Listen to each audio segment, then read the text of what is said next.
আফগানিস্তানে হয়, এখানে হবে না কেন? আফগানিস্তান আর বাংলাদেশ সমান। আপনার দেশে কয়টা পাহাড় আছে? আপনি যে লোকাবেন, কোথায় লোকাবেন? সশস্ত্র হামলা করে লুকিয়ে থাকার জায়গা লাগে, টিকে থাকতে হবে না জমিনে।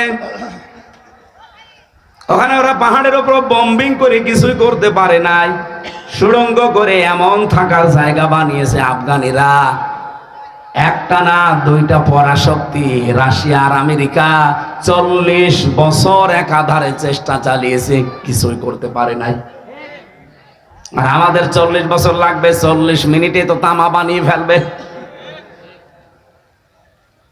আপনারা ধান্দাবাজি বন্ধ করেন। উনি ফতোয়া বের করছে নতুন নতুন যে বাংলাদেশে জামাত ইসলামী, এই 80 বছর এই দেশে জামাত ইসলামী চলছে, এদের অবদান নাকি জিরো, কিছুই নেই। এদের দুনিয়া আখেরাত নাকি সবই বরবাদ।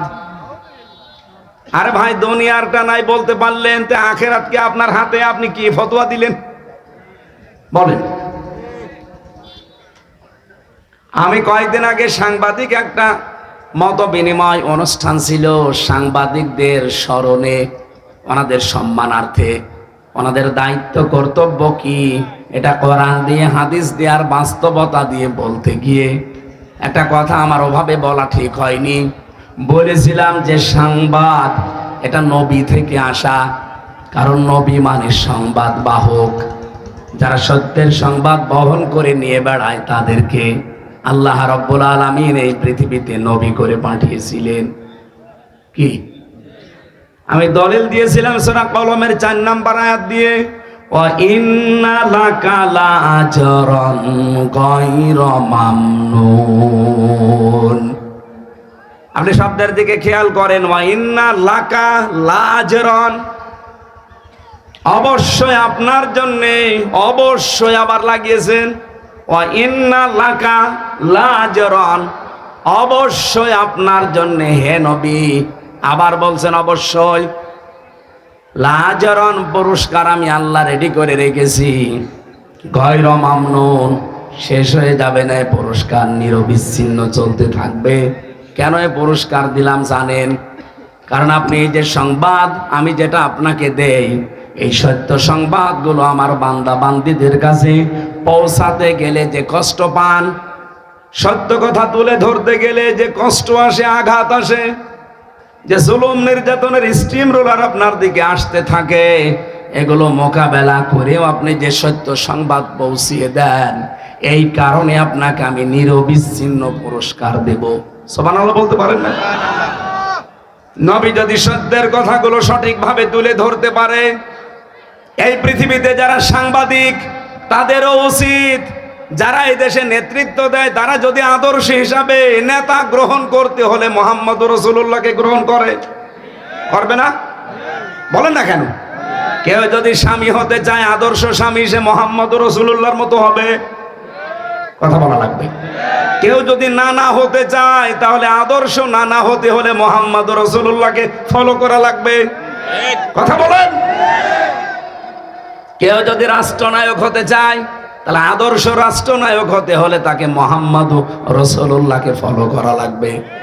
এইটা বলতে বলতে আমার মাত্র 6 মিনিট সময় ছিল, পুরাটা গোছাতে পারি নাই। আমি একবারেই বলেছিলাম, যারা সাংবাদিক, সংবাদ বাহক, আপনাদেরও আদর্শ যেন হয় মুহাম্মদুর রাসূলুল্লাহ। আপনারা সাংবাদিকতা করেন, এটা কিন্তু মহান পেশা বলে আমরা ধরি অনেকে, যে মহান পেশায় আছে। আপনারা মহান পেশায় তখন থাকবেন যখন সত্যকে সত্য বলে তুলে ধরবেন আর মিথ্যাকে মিথ্যা বলে জানিয়ে দেবেন, তখন ওই পেশাটা মহান হবে। কিন্তু সাংবাদিকরা হয়তো অনেকে এখন ওই পথে নেই, তারা সত্য মিথ্যাকে মিশ্রণ করে একটা সংবাদ ছড়িয়ে দেয়, আর এটা সব চাইতে বেশি হয় বাংলাদেশে। কি কথা বলেন না কেন? আমি কয়েকটা সাংবাদিক সংবাদপত্রের রিপোর্ট অনুযায়ী 3 বছর জেলে ছিলাম, বিশেষ করে যুগান্তর। টেলিভিশনের ভেতরে ডিবিসি, সময় টিভি, আর টিভি, এরা এমন এমন ভাবে কালার করার জন্য নিউজ বানায়। হ্যাঁ, আমি কথা বলেছি ঠিক, কিন্তু কথাগুলোরা আগের কথা পরের কথা কেটে মাঝখানটা দিয়ে দেয়। এমন ভাবে হেডলাইন বানায় যে দোষ আমারই মনে হয়, অথচ পুরা 1.5 ঘন্টা 2 ঘন্টা বক্তব্য শোনে না, মাত্র 1.5 মিনিট 2 মিনিট শোনে। আমি সাংবাদিকদের সম্মানার্থে যে কথাগুলো বলেছিলাম ওখানে প্রায় 6 মিনিট, সেখানে মাত্র 25 সেকেন্ড দিয়েছে, আর 5 মিনিট 35 সেকেন্ড কেটে দিয়েছে। তো মানুষ তো এমনি ভুল বসবে। আর এটা শোনার পরে আগা নেই মাথা নেই, এই যে কিছু পীর নামে কলঙ্ক, এগুলো আমি কলঙ্কই বলি। কারণ যাদের পেট পোষা ধান্দাবাজি ছাড়া দুনিয়ায় কিছু নেই, খালি গলাবাজি ধান্দাবাজি করে চলছে, মানুষকে ধোকা দিয়ে বোকা বানিয়ে এরা ফতোয়া দেওয়া আরম্ভ করে দিল, হামজা কাফের। আপনি জানেন কেউ যদি কাফের না হয়, ওইটা কিন্তু ঘুরে যে বলবে তার দিকে যায়। কথা বলেন না কেন? আমার মনের অবস্থা তো আপনি জানেন না, আমি কোন নিয়তে বলেছিলাম, কোন সিচুয়েশনে বলেছিলাম, কোন অবস্থায় বলেছি, ওটা আমি জানি আর আমার আল্লাহ জানে। কারণ আমলের ফলাফল নিয়তের উপরে নির্ভরশীল। ইন্নামাল আমালু বিন্নিয়াত, এই কথা বলছেন। আমার আকীদার বিষয় তার প্রকাশ করার বিষয় না, এটা তো মনের বিষয়। আমি রাসূলুল্লাহকে খাটো করার জন্য ওনাকে এই সংবাদ সম্মেলনে সাংবাদিকদের এই মত বিনিময় সবাই আমি ওনাকে সাংবাদিক বলে ডাক দিয়েছি না, আমি বলেছি রাসূলও সংবাদ পৌঁছিয়েছেন, আপনারা যদি সংবাদ রাসূলের মতো পৌঁছান আপনাদেরকেও আল্লাহ পুরস্কার দেবে। এই কথাটা ভুল কিসের? আপনি কাটছাট করে শুনলে তো ভুল মনে হবে। এটা নিয়ে সারা দেশে কিছু মানুষ যারা কুয়ার ব্যাং, চার দেওয়ালের মাঝে যাদের অবস্থান, এরা ফতোয়াবাজি আরম্ভ করে দিল। কেন নবীকে সাংবাদিক বলল? অথচ নবী শব্দের শাব্দিক অর্থ হচ্ছে সংবাদ বাহক। যারা সংবাদগুলো বহন করে নিয়ে বেড়ায় তাদেরকে বাংলায় সাংবাদিকই বলে। উনি আমারে বলছে আমি সাংবাদিক নবীকে বলি না, বলি মেসেঞ্জার। মেসেঞ্জার মানে কি? মেসেঞ্জার তো আরো খারাপ শব্দ। ব্যাংকে যতগুলো পোস্ট আছে দেখবেন তার একটা পোস্ট আছে মেসেঞ্জার। এই যে চা মাটি নিয়ে দেয় পানি মানি, তো খুব ভালো পোস্ট। এই কথা বলছে না কেন? রসুল শব্দটা এসেছে রসুলুন থেকে, রেসালাত। এই রেসালাত শব্দের শাব্দিক অর্থ হচ্ছে পিয়ন। সংবাদ বহন করে যারা নিয়ে যায় তাদেরকে পিয়ন বলা হয়। কথা বলে না কেন? কিন্তু রাসূলুল্লাহকে পিয়ন আপনি বলতে পারবেন না। এই হিসাবে আমি যদি মুখ ফসকে বলেও ফেলি রাসূলুল্লাহ বা নবী মানে সাংবাদিক, আমি তো সরি বলেছি, আমি তো মাপ চেয়েছি, এমনকি রাতে তাহাজ্জুদ পড়েও আমি মাপ চেয়েছি। আমি আশা করছি আমার আল্লাহ আমাকে মাফ করে দেবে। কিন্তু আপনি কাফের বলে কি করলেন? আমার মনের অবস্থা আপনি জানেন না। আন্দাজে কাফের ফতোয়া দিয়ে আপনি এখন নিজেই কাফের। আজকে ফেসবুকে একজন লিখেছে অমক পীর সাহেব কাফের, আসলেও কাফের। এত ফতোয়া আসে আপনার ফতোয়া তো হাসিনার বিরুদ্ধে শুনি না, আপনার ফতোয়া ডক্টর জাফর ইকবালের বিরুদ্ধে শুনি না, আপনার বিরুদ্ধে ফতোয়া তো ওবায়দুল কাদেরের বিরুদ্ধে শুনি না, আপনার ফতোয়া শাহিন চাকলাদারের বিরুদ্ধে শুনি না। আপনার যত ফতোয়া সব আমির হামজা আর মিজানুর রহমান আজহারির বিরুদ্ধে। আপনি যে নাম নিয়ে বসে আছেন, এই নামটাই তো আমার কাছে মনে হয় যে এটা একটা নতুন জিনিস। ইসলামে পীর বলে কিছুই তো আমরা পাই না। কিসের পীর আপনি? আমি আপনাকে ছোট খাটো করার জন্য না, পীর শব্দটা যে নিয়েছেন এটা কোন জায়গায় আছে বলেন? আপনি যে বলছেন নবীকে সাংবাদিক বলা যাবে না, মেসেঞ্জার বলা যাবে কোন ফাঁকে? আপনি যে নিজেই বললেন নবী মেসেঞ্জার। এই কথা বললে নবীর সম্মান আরো খাটো হয়। ব্যাংকে যারা পানি চা টেনে দেয় তাদেরকে আমরা মেসেঞ্জার বলি। এরকম একটা পোস্ট আপনি নবীর নামে লাগিয়ে দিলেন। আর সাংবাদিক যে কত উপরের পোস্ট, সেটাকে আপনি ফালতু শব্দ বললেন। উল্টা পাল্টা নাম দিয়ে আবল তাবল করে আমারে নাই ছোট করেন। কিন্তু সারা পৃথিবীর যারা হক্কানি সাংবাদিক, যারা ন্যায় পরায়ণতার উপরে টিকে আছে, সাংবাদিক মাহমুদুর রহমানকে আপনি খাটো করেছেন। এক কথা বলছেন না কেন? সাংবাদিক ইলিয়াসকে আপনি খাটো করেছেন। সাংবাদিক কনক সরোয়ারকে আপনি খাটো করেছেন। যারা জীবনের উপরে রিস্ক নিয়ে সংবাদগুলো প্রচার করে সেইটাকে আপনি ফালতু বললেন। আমি যে কথা তুলেছিলাম এটা বোঝানোর জন্য বলছি, খেলাফতের দায়িত্ব পালন করা দরকার। জমিনে আজ হাজারো পীর, এই দেশে 48,000-এর উপরে পীর। আমি তো যতটুকু খোঁজ রাখি পৃথিবীতে এমনও দেশ আছে যে 48,000 মানুষও নেই, অথচ পীর এই দেশে 48,000। এত পীর, একটা কেউ রাজপথে পাওয়া যায় না, জমিনে পাওয়া যায় না। নর্থ সাউথ বিশ্ববিদ্যালয়ে কোরআনের উপরে লাঠি দিয়েছে, থুতু দিয়েছে, সেখানে ফতোয়াবাজি করতে পারো না। 48,000 পীর যদি একবারে রাজপথে নেমে বলে এর বিচার না হলে কেউ দরবারে ফেরত যাব না, বিচার কালকেই হবে। কোথায় আছেন আপনি? আপনি তো শুধু ভড়ি আর জব বানিয়ে ব্যস্ত আছেন। আপনি বলেন তো বাংলাদেশের একটা পীরকে দেখান যার ভড়ি বড় না, দেখান। আমি তো যতগুলো দেখেছি ওদের ভড়ি আর জহব্বা ছাড়া কিছু পাইনি। এত বড় বড় ভড়ি, যেটা ফতোয়াবাজি করে কাফের বলে, ওরও ভড়ি এরকম। চেয়ারে বসলে মনে হয় যে মাগুর মাছ, পেট মোটা মাছ।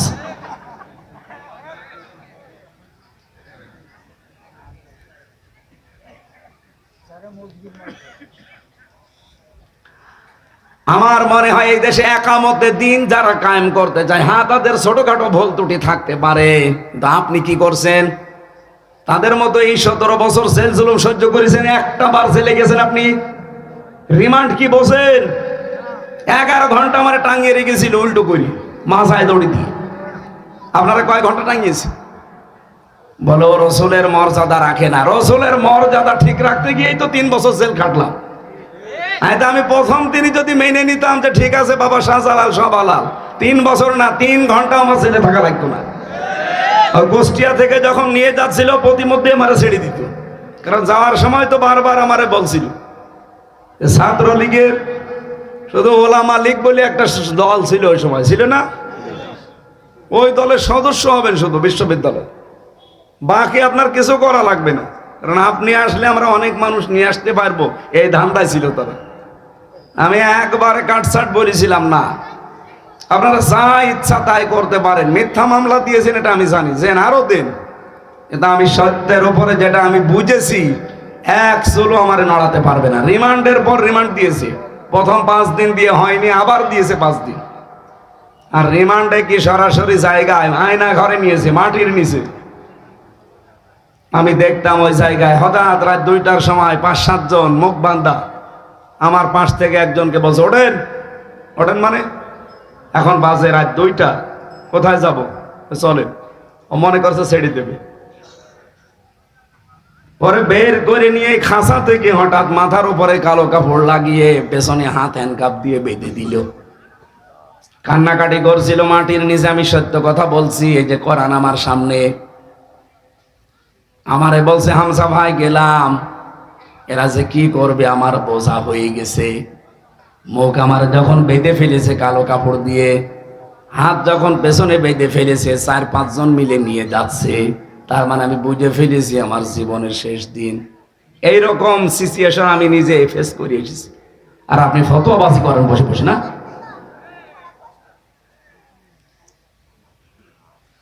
কত মানুষকে এখনো পর্যন্ত, যদি হাসিনা থাকতো আমার মনে হয় আয়না ঘরে থাকা লাগতো। একই কথা বলছেন না?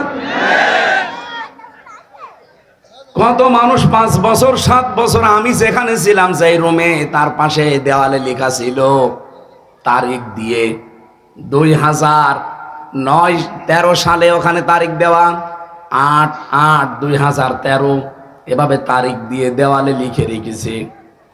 এই যে এই নখগুলো দিয়ে খুশিয়ে খুশিয়ে যে ভাই এই যে নাম্বারটা কষ্ট করে লিখেছি, যদি পারেন কেউ বাইরে যেতে এই নাম্বারে বলবেন যে আমি বেঁচে আছি। এই দৃশ্য দেখে একটা মানুষ ঠিক থাকতে পারে?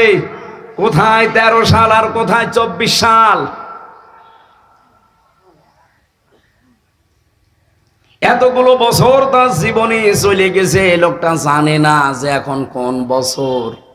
ওরা জানে না যে এখন আসলে কোন মাস, কোন দিন, এটা কি বার, কয়টা বাজে, কিছুই জানে না।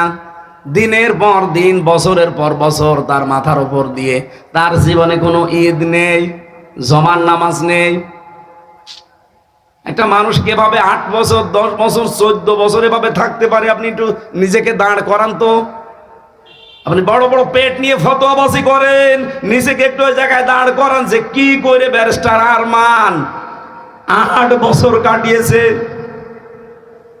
মুফতি ফখরুল ভাই আমার সাথে ছিল, আমার ফাঁসির কন্ডেম সেলের ভেতরে। আমার একদিন বলছে, হামজা ভাই, এই যে মানুষ যে ষাটপাট হয়ে শুয়ে থাকে, এটা যে কত বড় নিয়ামত আমি জানি।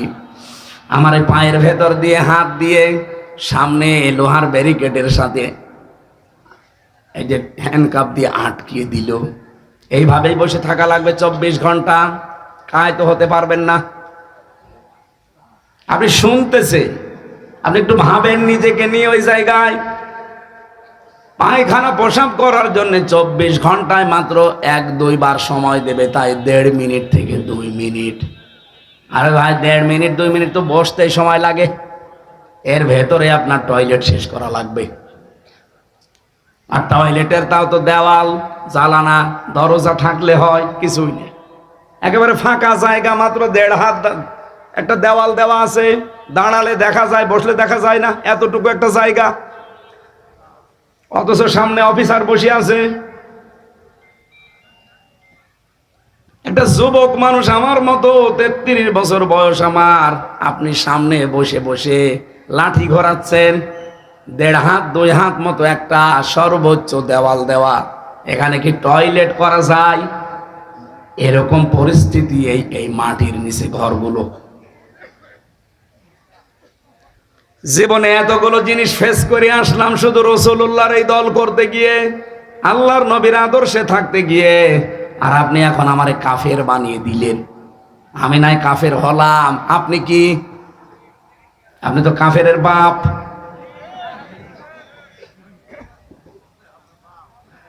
ঝড়ি নিয়ে বসে আছেন, কাফের বলবো সারে তারে। আমার এবছর দিয়ে আরম্ভ করলেন, আগামী বছর মনে হয় হাফিজরে দিয়ে আরম্ভ হবে, কারণ ও তো ফতোয়ার ঝড়ি নিয়ে বসে আছে। আপনি জামাত ইসলামের বিরুদ্ধে অভিযোগকার করেন যে 80 বছরে নাকি তাদের কোনো অর্জন নেই। আপনার নজরে পড়ে না অর্জন? এদের এত হাসপাতাল, এত ব্যাংকিং ব্যবস্থা। বাংলাদেশ জামাত ইসলামী এই দেশে যা করেছে, 73টা দল এই দেশে, সবাই যদি এভাবে করতো, এই দেশ সোনায় সোহাগা হয়ে যেত। আর ওর চোখেই পড়ে না যে এদের নাকি কোনো অবদানই নেই।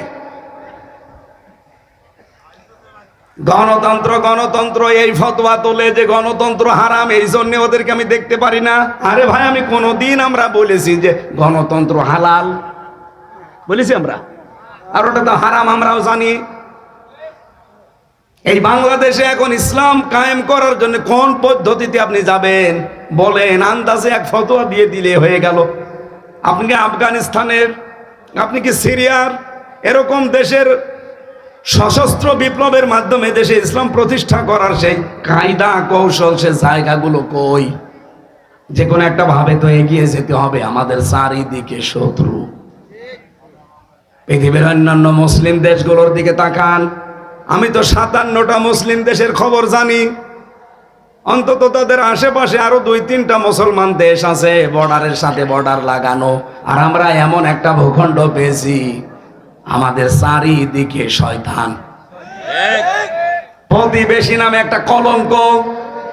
এতদিন যাই ছিল, এই 15 থেকে 20 বছরে যা অবস্থায়, এই পৃথিবীর নিকৃষ্ট শয়তান মোদি, যে আল্লাহর ঘর মসজিদ পর্যন্ত ভেঙ্গে গুড়িয়ে দিয়েছে। এখনো ভাঙছে বিভিন্ন মসজিদ।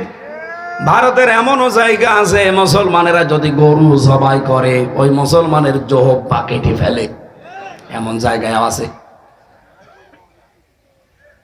এত বড় শত্রু দিয়ে আমাদের দেশটা ঘেরা। আর একটার সাথে একটু বর্ডার ছিল, নদীর সাথে মায়ানমার, ওটা আরো বড় শত্রু। নিজেদের দেশ বাংলাদেশের চাইতে 3 ডবল বড়। আমাদের 56,000 বর্গ মাইলের দেশ, এই দেশের চাইতে 3 ডবল বড় মায়ানমার। এত বড় বিশাল দেশ, আমি কয়েকদিন আগেও গিয়েছিলাম টেকনাফে উখিয়ায়, রাত 12:30টার সময় আমারে নিয়ে গেল এই রোহিঙ্গাদের দেখার জন্যে। প্রশাসনের এক ভাই ছিল পরিচিত, বলছে চলেন দেখে আসি রোহিঙ্গা, কারণ ওদের রাত 9টার পরে বের হওয়া নিষেধ। এখন তো 12:30 বাজে, চলেন যায়। প্রায় হাফ কিলোমিটার নিয়ে গেল।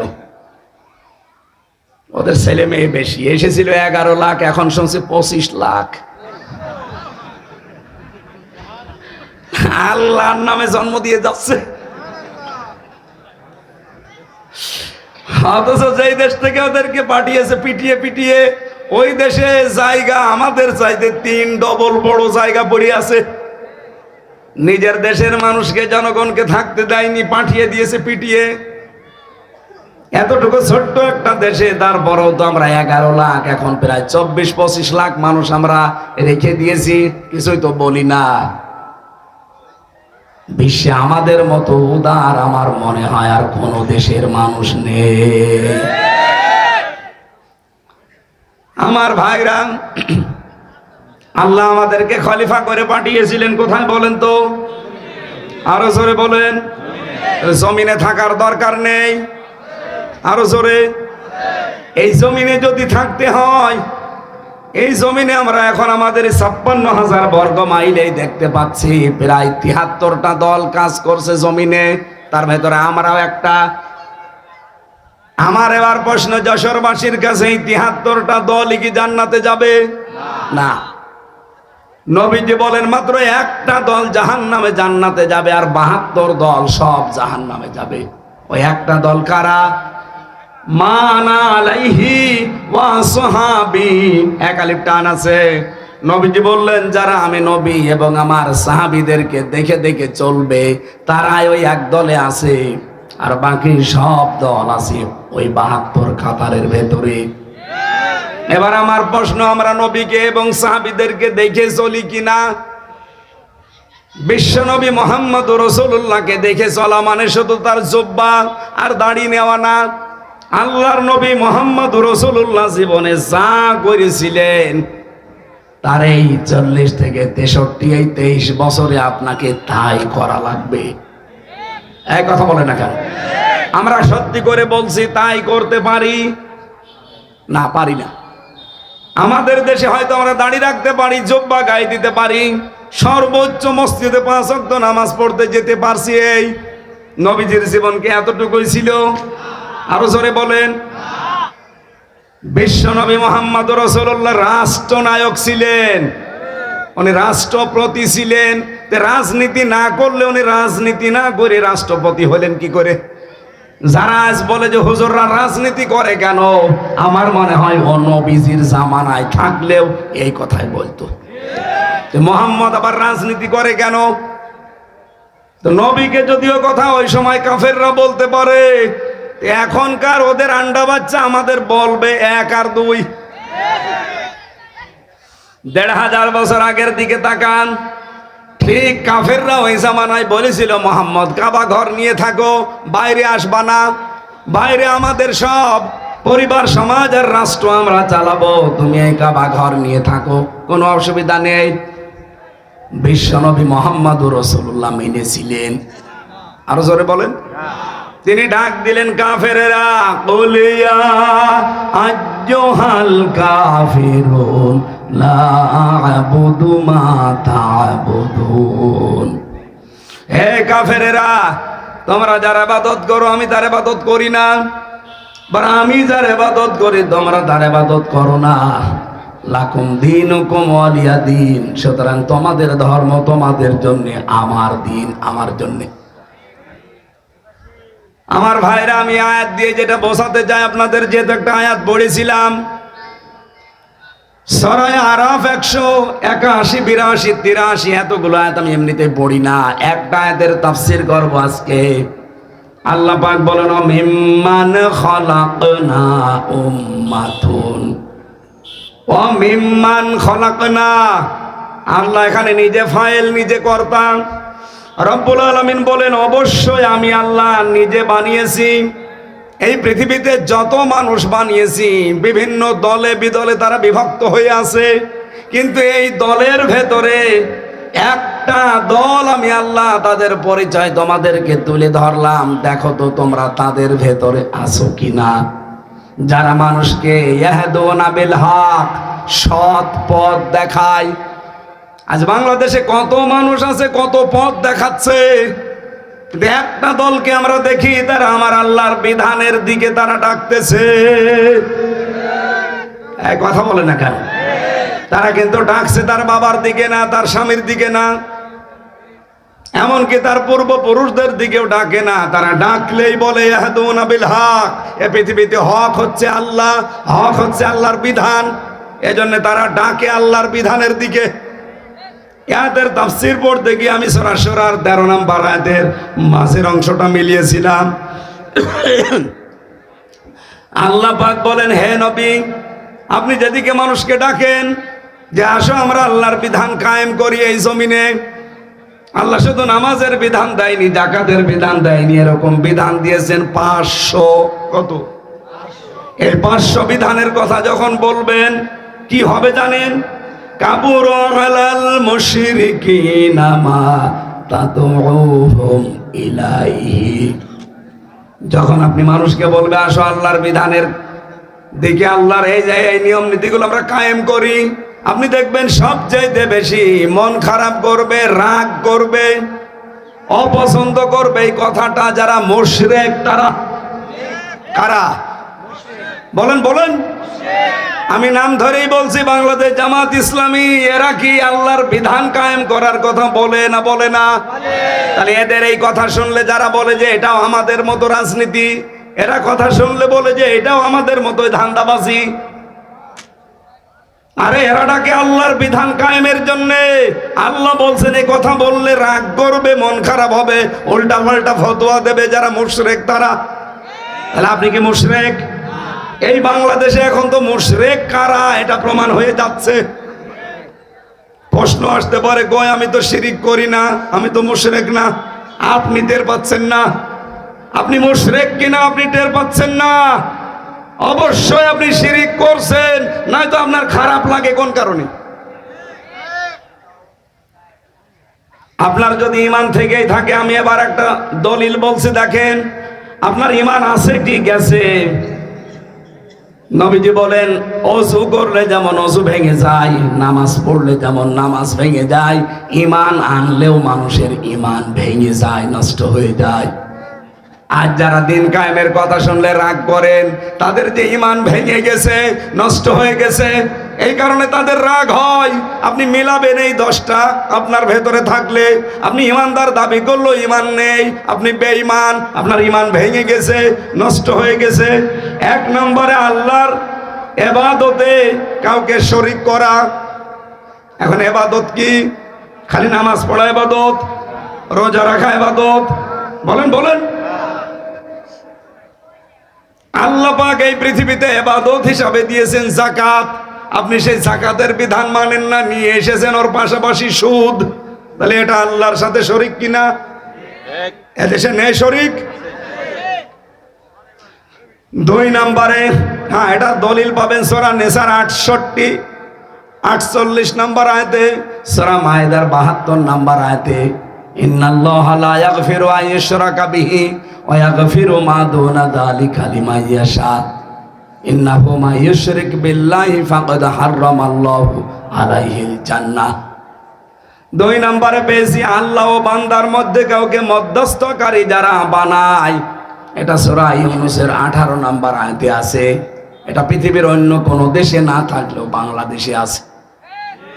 এরা আমরা ধরেই বসে আছে যে বাবা ছাড়া আল্লাহ পাওয়া সম্ভব না, অথচ কোরআনে 13টা আয়াত আল্লাহ নাযিল করেছেন প্রায় একরকম।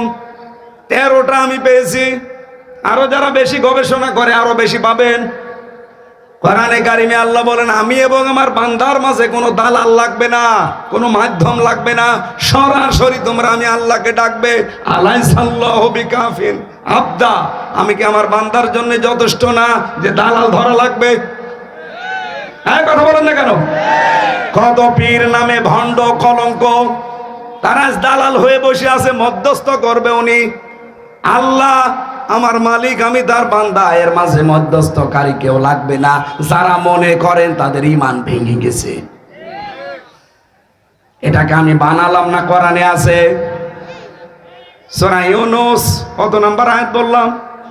18। লিখে নেন, তুলে নেন, রেকর্ড হচ্ছে, বাড়িতে মিলাবেন যে আপনার ঈমান আছে না গেছে, আপনি নিজেই টের পাবেন। 3 নম্বরে কাফেরকে যারা কাফের মনে করে না, সূরা আলে ইমরানের 28 নম্বর আয়াতে আছে। 4 নম্বরে মুসলিমদের বিরুদ্ধে মুশরিকদেরকে যারা সমর্থন এবং সহযোগিতা করে, যারা বলে আমরা শরিয়া আইন বিশ্বাস করি না, এরা মুশরিক কিনা বলেন তো? বলেন বলেন। বাংলাদেশে কত আলেম নামে জালেবাজ ইসলামপন্থীদের সমর্থন করে না, করে মুশরিকদের। তাদের ঈমান আছে না গেছে? আমি মনে হয় এটা বানালাম না। এর দলিল হচ্ছে সূরা মায়েদা 51 নম্বর আয়াত, সূরা তাওবা 23 নম্বর আয়াত। বাড়িতে মিলিয়ে দেখবেন তাফসীর সহ। 5 নম্বরে জাদু করা এবং জাদু শেখানো, জাদু শিক্ষা করা এবং শেখানো, দুইটা করলে ঈমান চলে যায়, নষ্ট হয়ে যায়। সূরা বাকারার 102 নম্বর আয়াতে আছে। 6 নম্বর, দিনের কোনো বিধান নিয়ে যারা ঠাট্টা বিদ্রুপ করে, এটা তাওবায় আছে, সূরা তাওবার 65-66 নম্বর আয়াতে।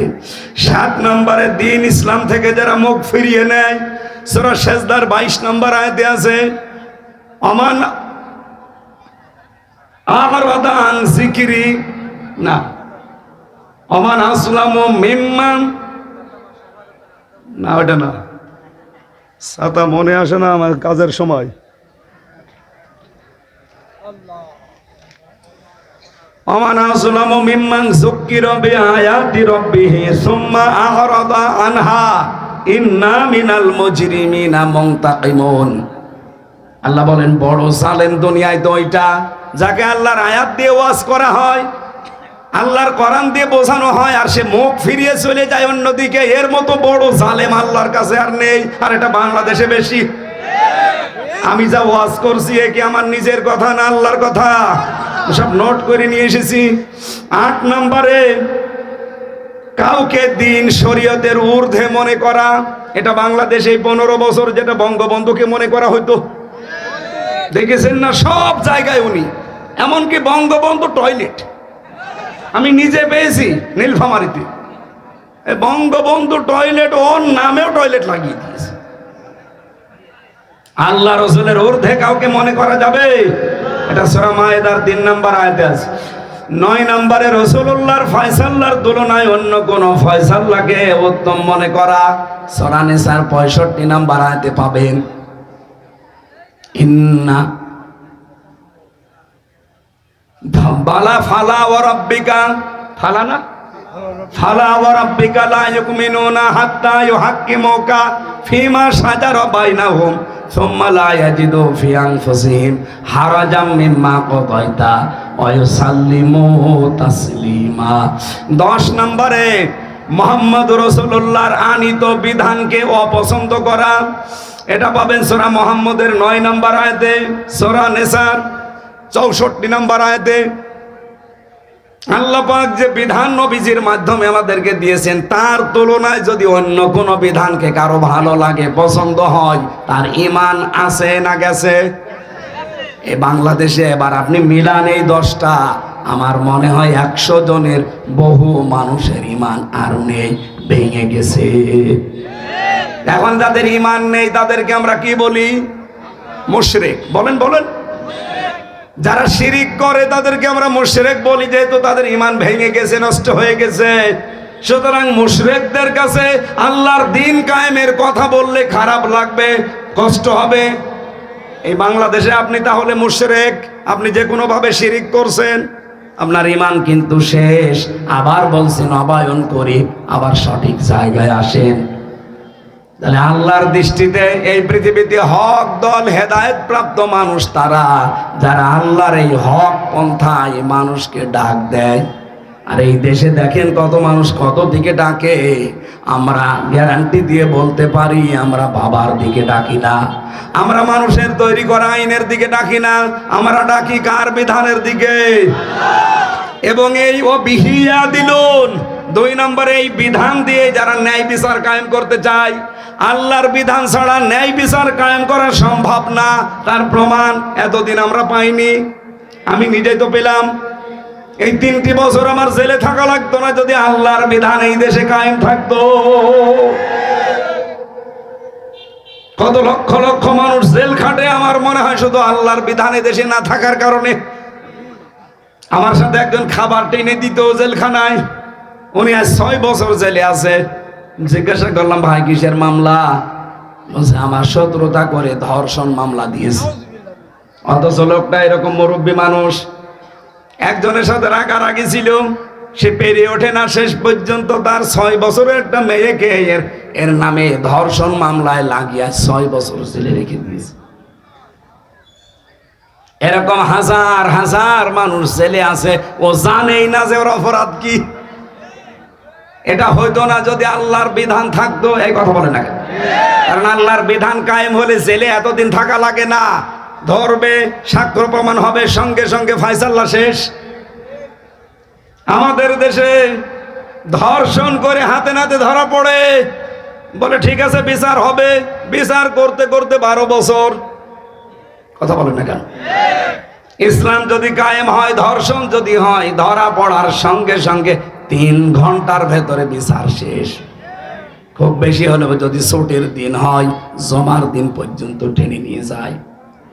সৌদি আরবে একটা মসজিদ আছে, গলা কাটা মসজিদ, ওর পাশে দেখলাম কোর্ট আদালত। আমার সাথে যারা ছিল, এই যে এক হাজী সাহেব ছিল, ওখানে দেখতে গিয়েছিলাম। গলা কাটা মসজিদ ওইটা, জেনা করলে তাদেরকে ওই জায়গায় কল্লা কেটে দেয়। সামনেই বিচারের ব্যবস্থা আছে, কোর্ট আদালত যেটা, ওখান থেকে রাস্তা পার হয়েই মসজিদ, ওখান থেকে রায় দিয়ে দেবে জমার দিন। ওখানে প্রধান বিচারপতি মক্কায় যিনি কাবা শরীফের ইমাম, তিনি উনি বলবে ঠিক আছে, সাক্ষ্য প্রমাণ শেষ, বিচারের রায় দিয়ে দিলাম, ওকে গর্দান কেটে দেন। এসে সবার সামনে জমার নামাজ পড়ে হাজার হাজার মানুষ বের হবে, সবার সামনে ওর কল্লা কেটে আলাদা করে দেবে। বাংলাদেশে আমার মনে হয় একটা যদি এই চৌগাছা কেন্দ্রীয় মসজিদে করা হয়, এদেশের কোনো মানুষ আর ধর্ষণের নাম মুখে আনবে না। এইটা আল্লাহর বিধান। এরকম 500 বিধান আছে আল্লাহর, এগুলো যদি কায়েম হয় তাহলে বিহি ইয়াদিলুন, ন্যায় বিচার কায়েম হবে। কে বলছেন এটা? ওনার কথায় কোনো মিথ্যার সংসব আছে? লেশ মাত্র আছে? সুতরাং বিশ্বাস আসে না কোন কারণে? আমরা তো তার কথাগুলো আজ এই জমিনে প্রতিষ্ঠা করে ন্যায় বিচার কায়েম করতে চাই। 54 বছর তো দেখলেন উল্টাপাল্টা, কিছুই করতে পারেননি। এবার এটা একটু দেখা যায় না? টেস্ট করার জন্য হলে একটু দেখেন। বাংলাদেশে অন্যান্য দল যারা আছে, আপনি তাকান, তারা এখন বিভিন্ন রাষ্ট্রদূতের কাছে ধর্ণা দেয়। অথচ আল্লাহর রহমত, অন্যান্য দেশের রাষ্ট্রদূতরা এসে ইসলামপন্থী জামাত ইসলামের আমিরের কাছে সিরিয়াল লাগিয়েছে, একটু দেখা করতে চায়। তার মানে প্রমাণ হচ্ছে এই দেশে আমার আল্লাহ মনে হয় এবার ইসলাম কায়েম করে দেবে। কারণ কোরআনে কারিমে আল্লাহ জানিয়েছে, সূরা কসস 5 নম্বর আয়াত, জমিনে যারা জুলুম, নির্যাতন, অত্যাচারের সবচেয়ে বেশি সম্মুখীন হয়, আল্লাহ তাদেরকে জমিনের নেতা বানায়, উত্তরাধিকারী বানায়, আর শাসন ক্ষমতা দিয়ে দেয়। এই জমিনে যেহেতু সবচেয়ে বেশি প্রাণ গিয়েছে, আপনি দেখেন গুম কমিশন তথ্য দিয়েছে, বাংলাদেশ জামাত ইসলামী আর শিবিরের 56% লোক গুম এবং খুনের শিকার, আর বিএনপির 37% লোক। তাহলে সবচাইতে বেশি যেহেতু ইসলামপন্থীরা, সুতরাং আল্লাহর ঘোষণা তো মিথ্যা না, উনি এবার ইসলামকে এই দেশে ইসলামপন্থী মানুষের হাতে তুলে দেবে। আপনি যদি থাকেন, আপনাকে সাথে নিয়ে আমরা ইসলাম কায়েম করব। আপনি যদি না থাকেন, আপনাকে বাদ দিয়ে ইসলাম কায়েম হবে ইনশাআল্লাহ। আল্লাহর কথা আমরা 100 ভাগ বিশ্বাস করি কিনা বলেন তো? বলেন বলেন। সুতরাং এই দেশে হেদায়েত প্রাপ্ত দল এই একটা, যারা এই 2টা গুণে গুণান্বিত। 1 নম্বরে যারা হক পথে ডাকে, সত্য পথে ডাকে, সত্যের পথ দেখায় মানুষকে, ন্যায় পথ দেখায়, আর যারা এই পথ অনুযায়ী ন্যায় বিচার জমিনে কায়েম করতে চায়। এটা যারা করবে তারা এই দেশে হেদায়েত প্রাপ্ত দল। কারা করছে আপনি জানেন না? নাম ধরা লাগবে কোন কারণে? আপনি তো টের পাচ্ছেন না। পারলে আপনি সূরা আরাফের 181 নম্বর আয়াত বিস্তারিত তাফসীর সহ পড়েন, দেখবেন আমি যেটা বলতে চাই এটা চলে আসবে। আপনি আশা করছি এই দুইটা গুণ যাদের ভেতরে পাবেন সেখানে থাকবেন, আমিন। যেহেতু অনুষ্ঠানটা ধরা লাগবে, এখন 9:15 বাজে, আমি মাওলানা হাফিজুরকে 2 মিনিট সময় দিচ্ছি, উনি একটা কাজ করবে। কেউ উঠে যাবেন না ভাই, মনাজাত করে বাড়ি যাবো আমরা, একটু তাড়াতাড়ি ভাই। একটা হলে এটা আমি আরো ভাই আমাদের যেহেতু আরেকটা